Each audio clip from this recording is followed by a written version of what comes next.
In this video I'm going to show you how I 3D print and paint Baby Groot figures like this one. First of all, we start off with a 3D model. The 3D model I'm using I found on Thingiverse. It consists of two parts. It's got a body and a head. This is the body, so let's set that for printing first. We just need to rotate that so it's sat the right way up, which is like that. I'm going to sit it right in the middle of the bed. And we don't need to do anything to it, it's already the correct scale. So now we just click on slice, set the settings that I've got preset. This will be 230 degrees printing in ABS plastic with an 8% fill density, so it's not going to be solid plastic, it's going to have like a honeycomb type effect on the inside, which gives it a bit of support so it's not completely hollow, but again it keeps the weight down, doesn't use a lot of plastic. Raft, we put it on a raft just so it sticks to the bed properly. Support, we have support as well, because I think it needs it a bit under the chin and under the arms as well. Save that onto my memory card as Groot body. That'll give me an estimate of how long that's going to take to print and how much plastic it's going to use. And there we go. It says it's going to take 6 hours 32 minutes.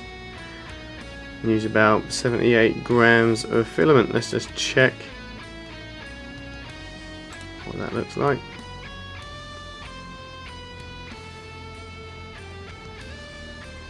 There we go. All of the blue is the raft it prints on, and support material where the red and greeny bits are the actual model. So there's that one all set up. 6 hours 32 minutes. It does take quite a while to print these things, but it requires next to no effort on my part, so I'm happy to leave it to it. Now let's do the same thing for the head. So here's the head. Just need to rotate that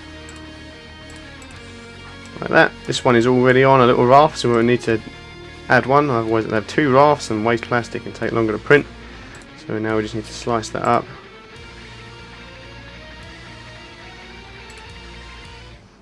So raft none, support everywhere. So again I think it needs support under his chin. And we'll save that as Groot head.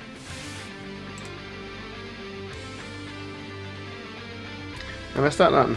3 hours 46 minutes to print this. I only used this 50 grams of, or roughly 50 grams of filament this time. So the whole thing will weigh less than 150 grams. So it uses next to nothing in plastic, considering that I buy it in spools of 1 kilogram for less than a tenner. So now both of those are saved on the memory card, my little SD card here. I'm going to stick this in my printer. So this is my printer. It's a 1-hole D5S. This is the large one. Just going to stick the memory card in there. The right way around would help.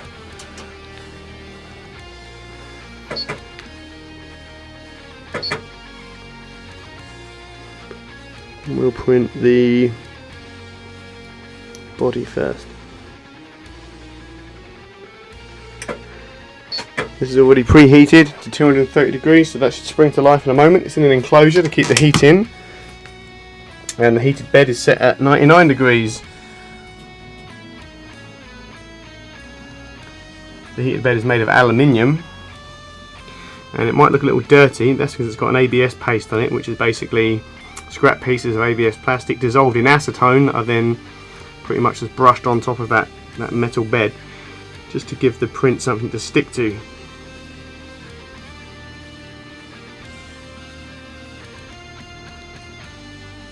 When you're printing, it's always important to make sure that the first layer goes down well, because if it doesn't, then none of it's going to print properly.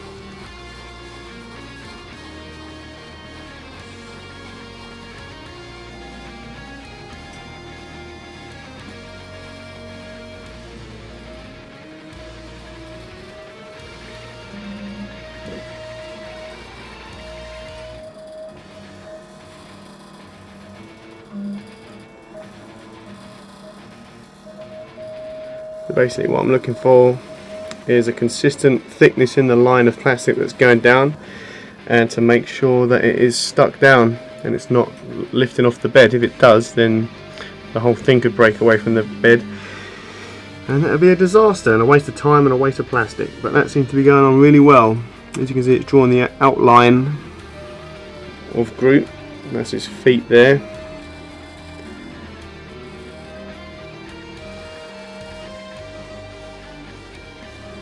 So yeah, going to leave that now for, what was it, 6.5 hours, and then come back and that'll be done.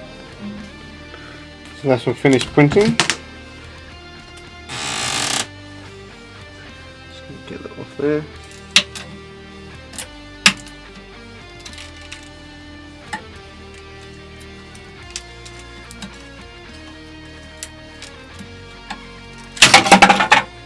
Whoops.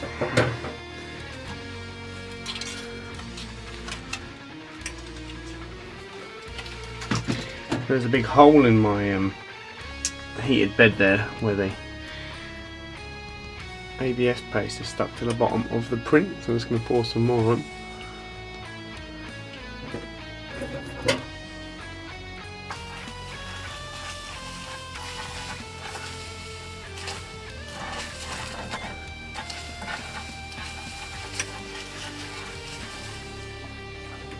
And now set that to print the head.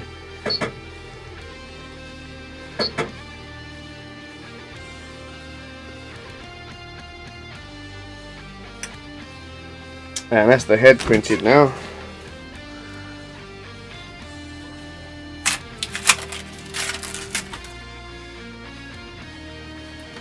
Okay, so these are the parts both printed. Next thing to do is to remove the support material. I've just got some grabby things here. Some of this is just pull away.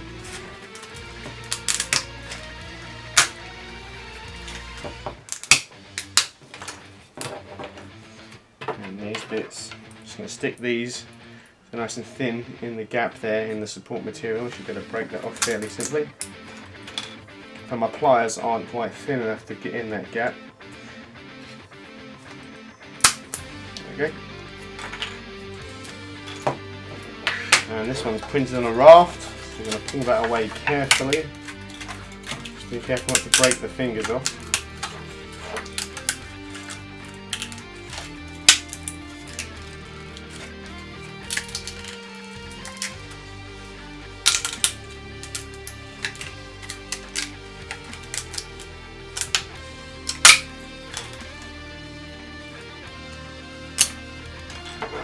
Some stubborn bits on the bottom there. So I'm going to take my knife and very carefully take that off.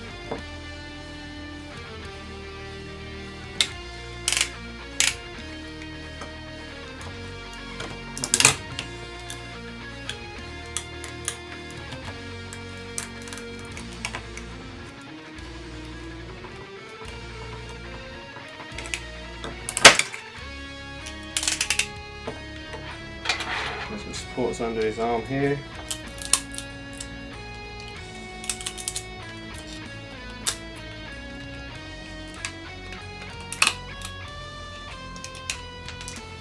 In between his legs. A little bit tricky to break off. With my knife. Half those a bit flatter.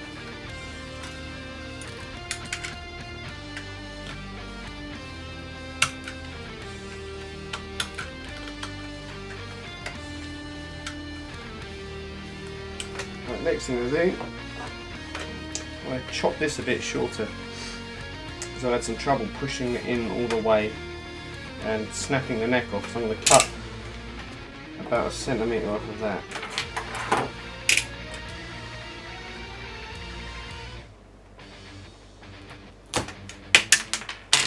It's got a slightly shorter neck. Last thing to do before you get the paint out is do a little bit of sanding. First thing is the neck is slightly too thick to fit in the neck hole. Just a piece of sandpaper. Wrap it round.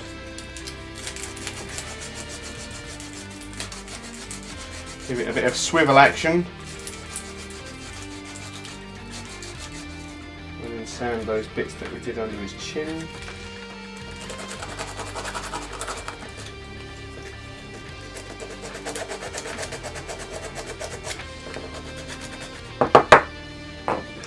Same on the body. Any little bits of support material left over, just knock those back with the sandpaper. Right, next thing to do is to make the eyes smooth. You can either sand those, which would be really fiddly to do, but what I'm going to use acetone. Now acetone dissolves ABS plastic, so if you're not using ABS plastic for your 3D print, this step won't work and you will have to sand those or use a Dremel or something. But brushing on a little bit of acetone will smooth those print lines out and make the eyes smoother, which will make them look better later when they're painted. There those eyes look a lot better. Just going to let that dry before I get the paint out. So outside now, first thing to do is to push this head into the body. It's quite a tight fit, just be careful not to snap his neck. And it's ready for paint. First thing, some grey primer. I'm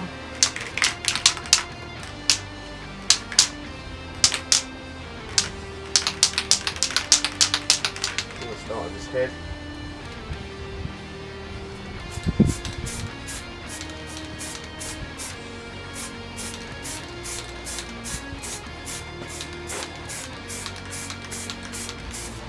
Now his head's done, I'm going to set him down to dry.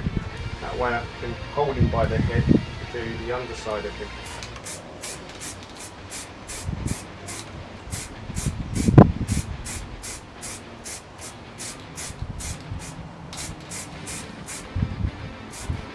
Right, so now he's dry.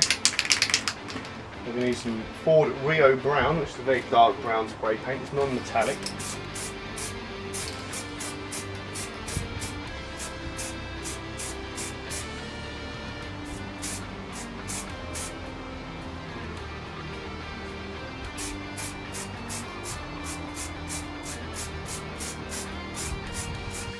Right, let's paint this little guy. Now he's got his dark brown paint on him. So I'm going to use some acrylic raw umber and some burnt sienna. I'm going to mix those together until I get the type of colour I'm after. Let's start off with about 50-50 mix. Looking for a dark, reddy sort of brown, I think.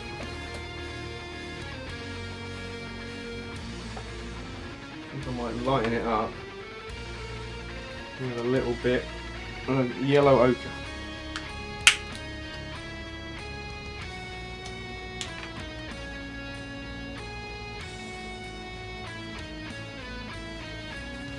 This is the colour we've got.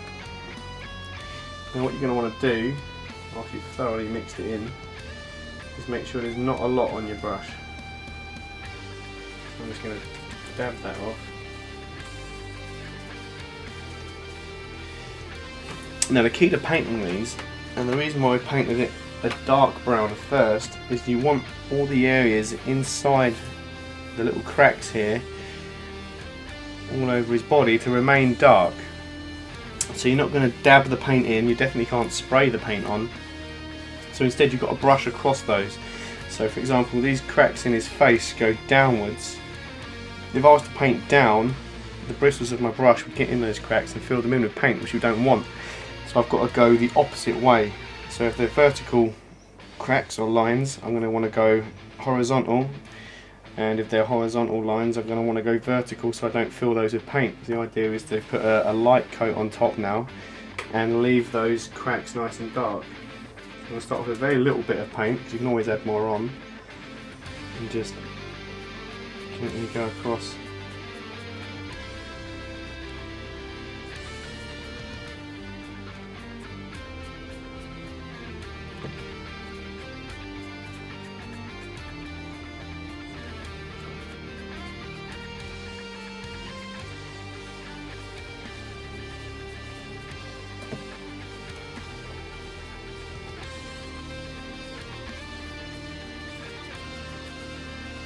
Yeah, you can still see those dark lines inside those cracks there.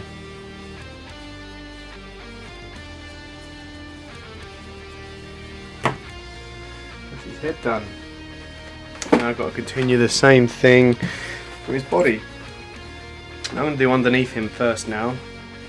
so that way that will dry quickly and I'll be able to set him down to dry fully. Probably don't need to go too mad with the underside. Probably not going to be picked up and someone look at his bum. Actually a bit of some sort of weirdo with a tree fetish.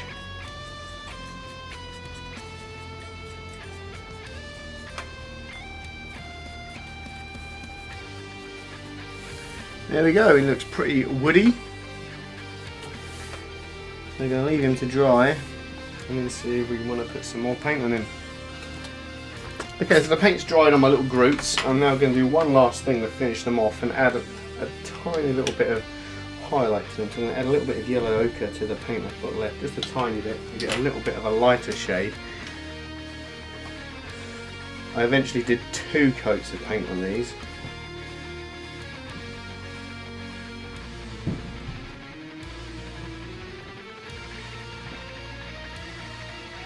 So that's ever so slightly lighter. And I'll really want a dry brush this time, so I'm going to get no paint on there at all, dabble that off, and I'm just going to put a few highlights here and there, just very lightly. And you probably won't be able to see this on the camera, but in real life it makes a big difference. I'm just going to do the same method, just to highlight certain areas.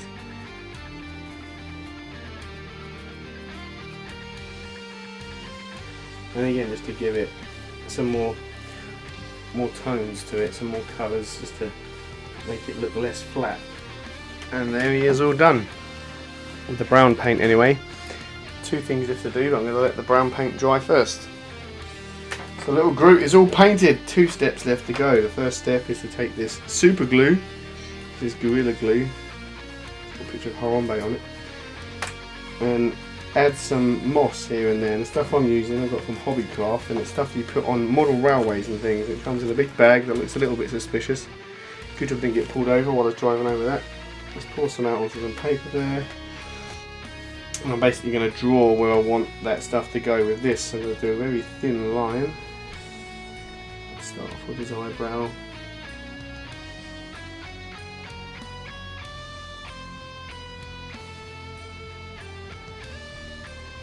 Eyebrow. And just take a little pinch of this and put it on.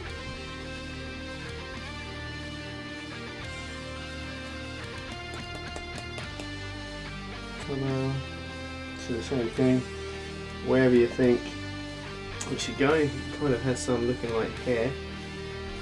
Just put a little bit up top of his head.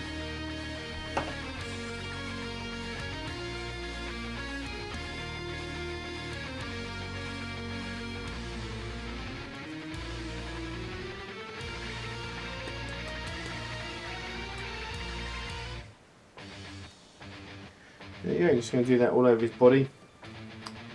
Take some of his arms, chest, back, even on his legs, and then he'll be almost done.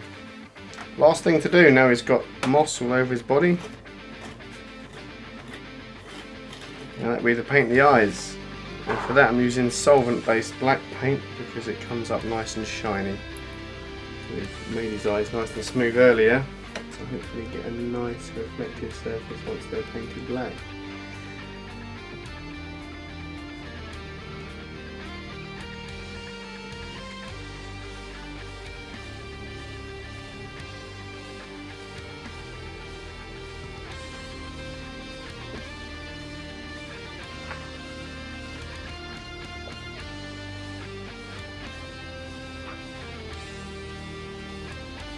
And here he is all finished. I think you'll agree that the shiny black paint I used to the eyes really helps in bringing the characters to life a little bit.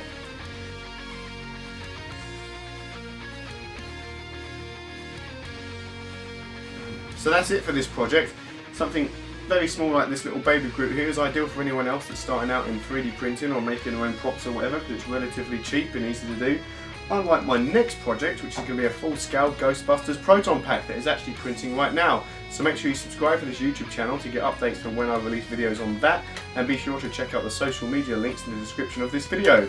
Thanks for watching, bye bye!